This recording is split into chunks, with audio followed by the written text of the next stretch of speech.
Okay. So ngayon, tuturuan ko si sir ng parking dito sa mall.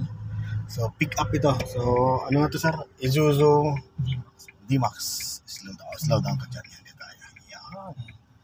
So yun sa mga nahihirapan mag-park ng mga kagaya nito na pick up Isuzu D-Max, kagaya ng Ford na mga pick up din, o kaya Nissan Navara.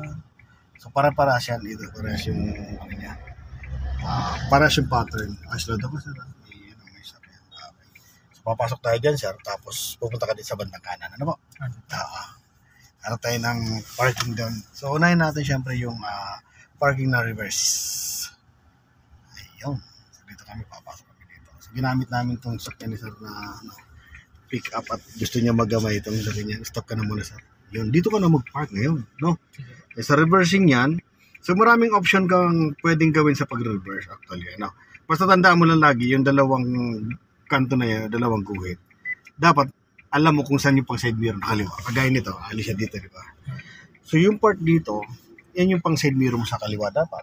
Yung part doon, yung side mirror sa kanan. Ano? Dahil sa galing tayo dito, so dito nga muna sumunson, pwede mong lagpasan yung pangalawang kotse na yon na konti, then reverse ka. Okay? O kaya tapat mo yung balikat mo doon sa pangalawang guhit, then punta ka doon, 45 degree angle, then atras ka. No? Okay, so kabi ka na dito kagad. At baka maunahan ka pa nung ano. So, advantage talaga doon sa ano, yung pangalawang guhit, unang guhit, pangalawang guhit, tapat mo yung balikat mo, hindi ka mauunahan sa parking mo. Isa sa advantage yun. Ano? Sige, gano'n. I-position mo muna siya ng gitna mo na. Yan. Yan. Okay naman yung distansya niya, sir. So, diretso ka lang muna. Sige pa. Hanggang sa tumapat ang balikat mo dito sa pangalawang guhit. Na? Yan, dito. Sige pa. Okay, stop. Then, saka kumuha ka doon ng at least 45 degree angle. Pagkatapos itong kotse na to siguro, pagbigyan mo na sila. Okay, sige, una. Una ka na doon. Hindi. Banti pala sila. Ayan, yan titinan mo kagad sila. Ano? So, kagandahan, hindi ka na maunahan nila dito kasi na-box out mo na sila. Ano?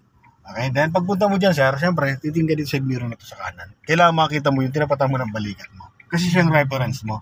Itong kanang guhit na to. Yung kaliwang guhit kasi di mo pumakikita, nakatago pa yan. So, ito muna, ano? Sige pa yan. Hanggat makita mo siya. Ayan na, sir, ano? O, saglit ka nito manita. Ayan, ayan, nakita niyo na, ayan, o.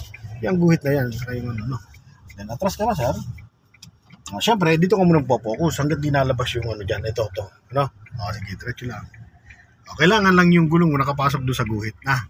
Okay? Pag nakikita mo sumisikip siya, adjust ka. Pag ano niya. Diretso lang, sir. Okay, yan. Diretso lang. Sige, diretso. Yun. Diyan ba ako? Kumusta dyan? Maluwag. Dito nasikip ka. So, kuha ka ng konti. Pero balance na. Okay? So, diretso lang. Yung, hanggang pumantay lang katawan ng sakyan mo. Diba? Yung atras. Ayan. Dito, tingnan mo kung pantay ka na rin.